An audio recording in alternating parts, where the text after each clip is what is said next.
February, here we come, and of course, on a day when most of the Ugandans will definitely say, yes, we've given a goodbye, a simple one, to the month of January. My name is Jerome Paul Sonko, and welcome on board to Smart 24 TV, and this is Smart Means Business. Be the first to know the latest updates as they happen in and around town. Of course, you can get the details regarding the best prices of different commodities from the different markets, various markets in the capital, as well as those that are happening up country. This is a show dedicated to kickstart your day officially and take you through what is happening from the world of business. Mine is to drive your business. Welcome on board. I'll definitely say the month of February kickstarting on a high note, huge note. On the show today, we will be discussing t-shirt printing business, and also we'll be looking at women in self-employment. And later on in the show still, we also have recovery funds. Did the beneficiaries get something out of it? Emioga, all these recovery funds that were being put in place by government to see people recover. That and more is what we do have for you in today's show. Later on, we have the SMB Insight. And in today's Insight, we look at external recruitment agencies. All this targeting the new law and why the minister had to make a trip to the United Arab Emirates. But we shall also be looking at business tips that will be coming in from the t-shirt printing business. Welcome to Smart Means Business. Let's get into our first story of the day, as this one particularly takes us to the recovery funds. The non-beneficiaries have claimed that they lacked awareness of available programs.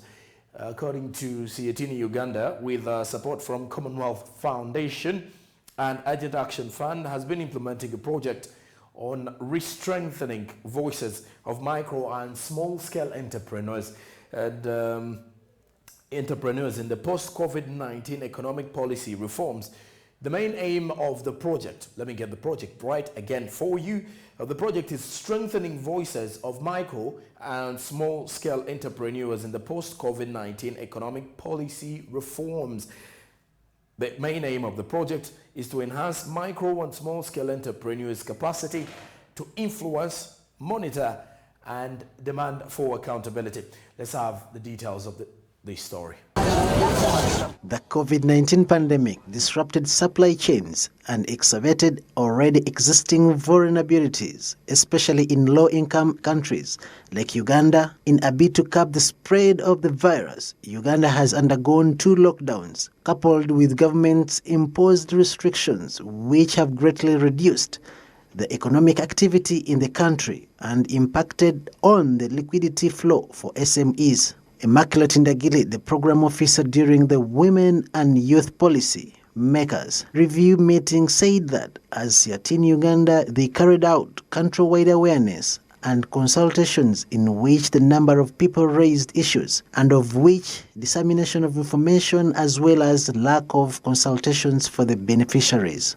Joanita Nasuna, a policy analyst at Siatini Uganda, says that with the regional visits that have been made, most of the people living in the rural areas have not benefited from the Emioga funds, and she called on government to put more resources to support. According to the field visits that we've had across the region on specifically the Emioga fund, since it addresses the micro and small entrepreneurs across the region and it is spread regionally, we have discovered that people in rural areas deep down in the villages, for example of Mbale, Wanale, Bufoto district, have actually not benefited from this program. Why? Because most of them are timid. They cannot express themselves. In other words, they cannot reach out to these districts to go and access the funding. But as well, the CDOs do not access these villages to carry out the trainings. This is because they lack resources. They have expressed it in the different regions we've been around. In Gulu, they have expressed it in Lira, they've expressed it in Mbale district. Despite the fact that the government of Uganda put in place a number of post-COVID-19 financial packages to address the financial challenges of the MSMEs. It was realized there was limited awareness about the existence of these packages as well as the requirements to access them, as Honorable Nangoli Gerard, Member of Parliament, Elgon North County, Bulambuli says. On the basis, we have had a lot of challenges as members of Parliament on the issue of Imyoga. Because when we went on ground for an oversight role, we discovered that most of the beneficiaries did not know what Imyoga is. People had a different conception.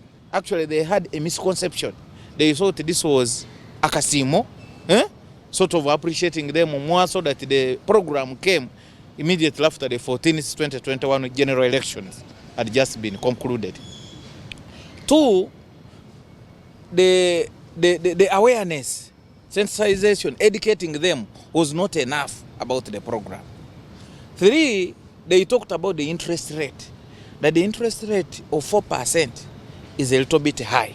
Four, they talked about the repayment period, the period of 4 months. You get money today and you're supposed to return it in 4 months.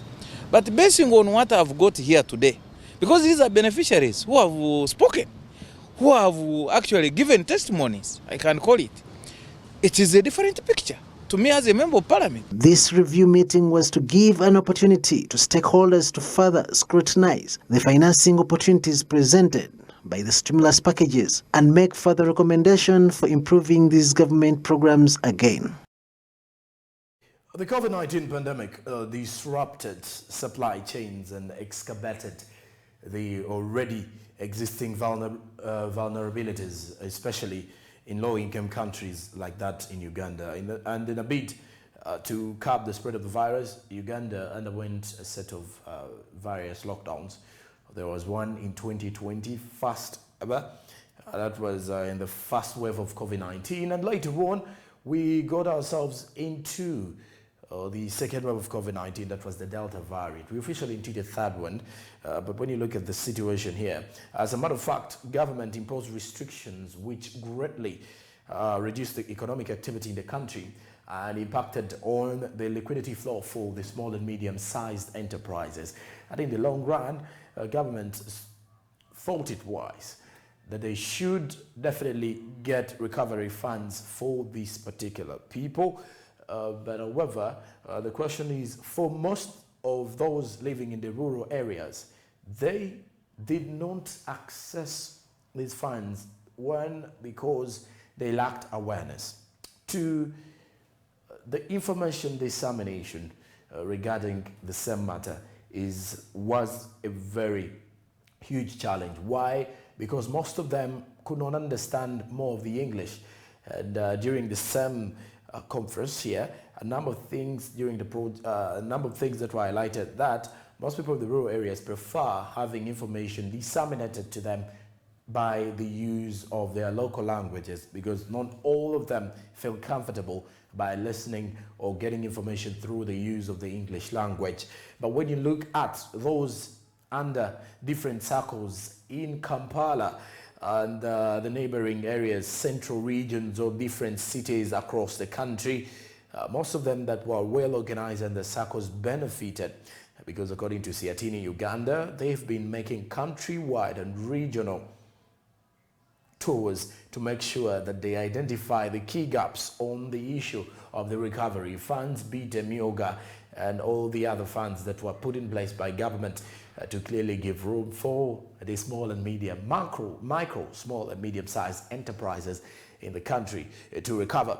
But that aside, according to Honorable Nangoli Gerald, who is the Member of Parliament, Elgon North County, Bulambuli, he believes that the other issue, as he sits on the Finance Committee, that they as members of Parliament have done their role to make sure that they push government to see that this is put in place. But still, he also mentions on the issue of awareness about the existing packages. Very few people do know about the existing packages. And also, he mentions that most of them actually thought that this was more of an appreciation, a token of appreciation by the president for voting him into power. We do remember very well that in 2021, we had the elections in Uganda, and these particular elections were held amidst the COVID-19 pandemic. And amongst a number of things that happened during that time, the NRM government managed to secure victory over the other contestants in it. And speaking of the other contestants, the main competitor was the National Unit Platform, which emerged second, but NRM did defeat amongst according to the majority votes that were cast. But later on, as we all know now, the NRM government is counting 36 years. You cannot say it is wrong for the minister to say that most of this, but rather for the honorable MP to say that most of the people thought this was a token of appreciation, not knowing that there is an interest rate attached to this particular money. And now this goes back to government in such situations, or regardless of any campaign or any project that is being launched and it's set to benefit the entire nation. Everyone needs to get information the way it is supposed to be received, or the way the information has been released by different policy makers or different government officials. And that is when everyone will benefit from the world of making more money, and also when the government has released funds. And this, the same way, applies to the national budget planning, or the national budget framework. So as we're heading into the financial year 2022 to 2023, very key issues that we need to note down, that how do we address matters that concern the entire nation, because every other day that passes by, people feel like they need to outcompete themselves, and then people feel like they need to benefit from the taxes they pay. And the other issue, when you look at that, very few people also get to understand the importance of the national budget. Very few people understand the taxes that they pay, and it goes back to the government offices, because the media, we're doing our part, we're doing the sensitization, but as the low-income person, the wananchi, omuntu wa wansi, how best can we help them understand the economic status of our country? How best do we let them understand that they play a pivotal role in making sure that the economy of the country grows? And as we're summing up with this, the review meeting that was held at Hotel Africana in Kampala was to give an opportunity to the stakeholders to further scrutinize the financing opportunities presented by the stimulus packages, and therefore make further recommendation for improving these government programs, again, to make sure that every one of the Ugandans takes part and benefits out of these particular recovery funds.